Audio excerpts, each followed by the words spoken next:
beautiful as she is not so much beautiful as interesting.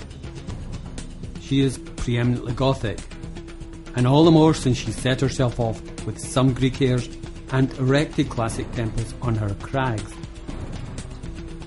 In a word and above all, she is a curiosity. A few words Robert Louis Stevenson wrote in the second half of the 19th century, and refers to what he saw when looking out on his native city. Edinburgh has changed much since, but she has steered clear from erecting buildings that could have blotted out her backdrop. If we now look out at this scene from our main street or from our gardens in the valley between, the Greek airs of these classic temples and Gothic towers stacked upon our crags are still there and remain one of Edinburgh's finest assets to view. Then, if we look above all this,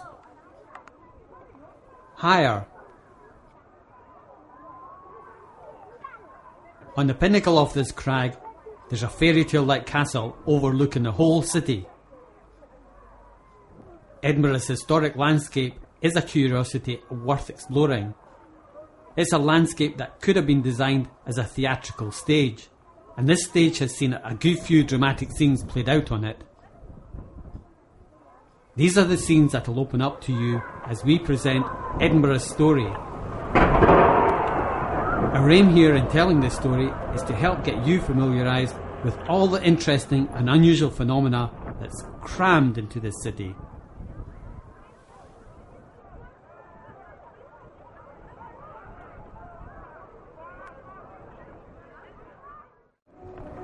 After watching, we hope you have a picture that whets the appetite and gives a desire to explore our nooks and crannies a little further. So let's get started. I'm Rick Matthews. This native city of Stevenson's is also my hometown. Edinburgh is small for a city, and I think this is its charm, as it's fairly easy to get around here.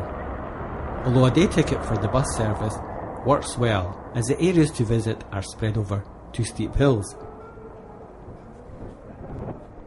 On the highest of these hills is the city's old town, stretching for about a mile from top to bottom, a backbone with wynds and closes descending its slopes on either side,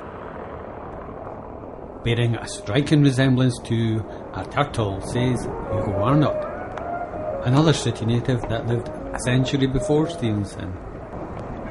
This was a time described by some as the beginning of Edinburgh's golden age. Less kind writers of them would compare the borough to a smelly old herringbone. The medieval old town was getting a bit crowded, buildings rising up until they could raise them no higher. They couldn't cram closes and wynds any closer, and the sewerage system up here wasn't great. With the warning of Gardaloo, the slops were thrown straight out of the window, running down the slope to the loft below. Something had to be done. The old town was creaking around its edges and wanted to break out of its perch-like existence. Hence the construction of a bridge. This would span a valley from the north of the old town, giving the borough better access with its port down at Leith. The North Bridge allowed Edinburgh to venture forward, building and developing a new town on the adjacent ridge. In the following 80 years, further new towns developed down the north slope of this ridge. They are collectively known as the New Town. Simplicity rules in the naming of a few places in Edinburgh.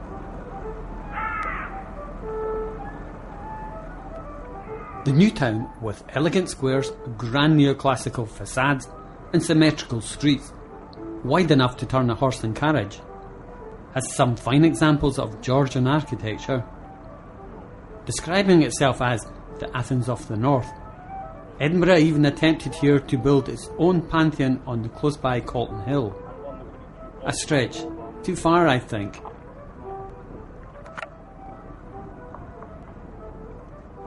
A playground for the affluent and the literati, This was a city that drew like a magnet people that could best be described as those with a curiosity and interest in how to free mankind from ignorance and poverty. That's a big task indeed.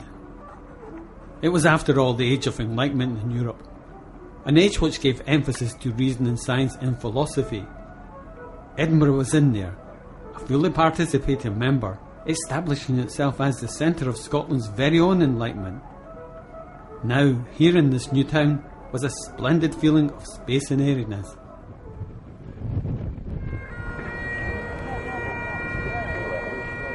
Watch out though. This was also a new town that gave rise to another of Stevenson's observations, its drafty parallelograms, especially at the junctions of these airy symmetrical streets, designed to aid, as he thought, rather than protect from the sometimes cold, damp and Greek weather that can blow up from its northern exposure and howl right through these streets. Some of the palatial homes that the Newtown residents occupied eventually became homes to stuffy bankers and financial institutes. They now in turn are vacating some of their impressive Newtown offices and relocating in purpose-built financial centres throughout the city. Meanwhile, the streets and squares have given themselves over to restaurants, clubs, bars and boutique hotels. They easily squeeze themselves into the neoclassical buildings which line the ridge of this lesser hill. And those changes in the new town give the place nowadays an upbeat and lively cosmopolitan feel. And on that, we now come to the end of part 1 in our story of Edinburgh. Check out our website rickmatthews.com, where we'll put up the second part as soon as it's ready. In this, we'll make our way to the first stop of our tour, and on the way, without getting bogged down in a primeval swamp, we'll explore how the city may have got its first inhabitants. Then onwards, to a time where there is documentation on Edinburgh's humble beginnings, up there on the crag and tail of the city's backdrop.